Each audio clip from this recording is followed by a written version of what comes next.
Hey guys, so today's video is going to be a little bit of a different video. It's going to be a little bit more sensitive, and this video is going to be all on cruelty-free products and animal testing. A lot of people don't connect this with pet care, but it's actually something very important and something that we should all be being vigilant of and making sure we minimize the impact of animals being tested.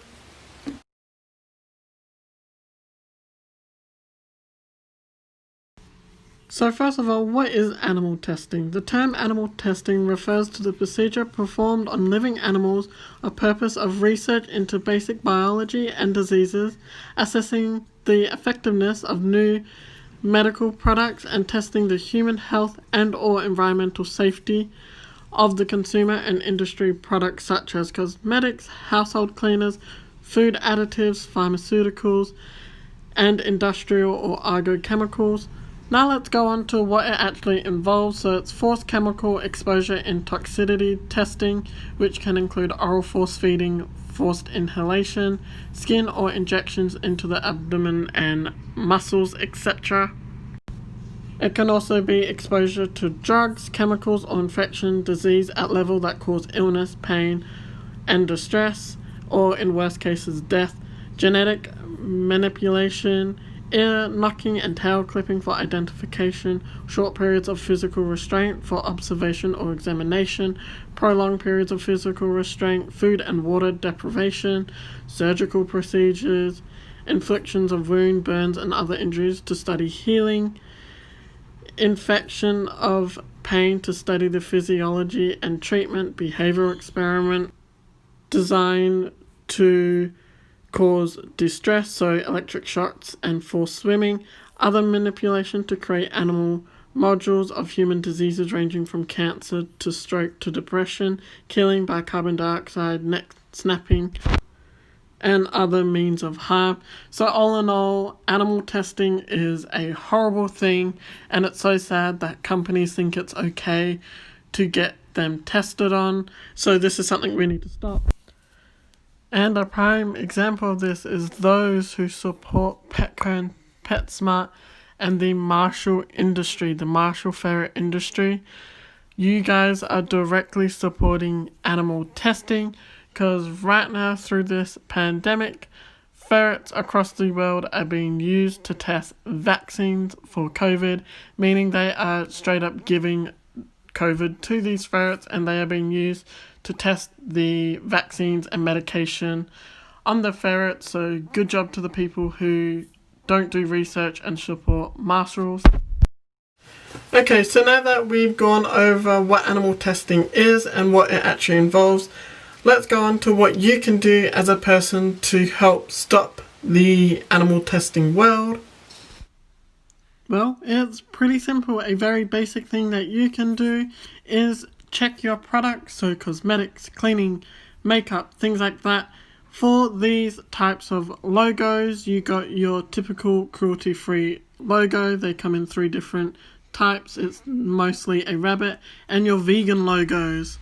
Now you may be wondering, what about the products that are not so common to have the logos? So cosmetics are very common, but house products commonly don't have it. So we all have access to a phone and or Wi-Fi. Just do a quick Google search, is blank cruelty free, and Google will show you right up. So I'm using Clorox as an example, and Clorox is not a cruelty free brand, and there is testing, so that's a simple way. So now I'm going to talk about personally what products I use that are cruelty free, and just show you everything that I use, from hair care to cleaning products to makeup and just things like that. Since I am a person who is educating, I am a pet tuber, I feel like it's right of me to show you what I use, because it'd be a little bit hypocritical if I tell you all these things and here I am using products that test on animals. So first, let's talk about hair care. This is personally the shampoo I use. It's organic care, Cocoa Repair shampoo, and as you can see it has the rabbit logo and it's also vegan. It also says it on the back right here, and this is just something that has worked for my hair great. I have very oily hair, my hair gets oily very fast, and this is the one thing that actually helps fight that.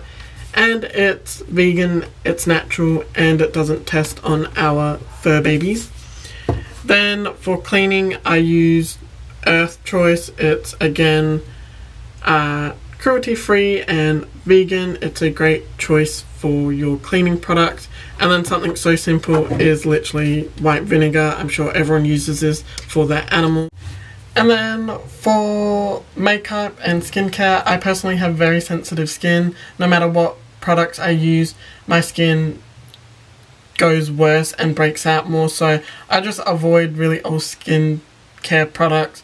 I will wash my face, and then for like exfoliating I use a good old pumice block, I think is what these are called, but it works fine and it's more natural anyway. And then for makeup, you probably have noticed I don't actually wear makeup really anymore. I haven't worn makeup in ages, and it's just not really full makeup anymore. Like, I enjoy it, but I just prefer not to put anything on my skin, because when I do, I get bad breakouts. But I do still have makeup. I have one palette. I ended up decluttering pretty much all my makeup, because one, it is good to throw out old makeup. Makeup only lasts for a certain amount of time. This is not a makeup type video, but for those who may not know how to check a date or if their makeup or really any product is expired, look on the bottle, and all bottles will have this little open jar, and the number you see in it is how long it's good after it's been opened. So for example, this random foundation, this is not mine, this is good for 12 months after opening. Liquid products will go bad quicker than powder. And two, like I just said, I don't use it that much. So I have one palette, which is Enco brand. If you don't know, it's the Australian Kmart brand.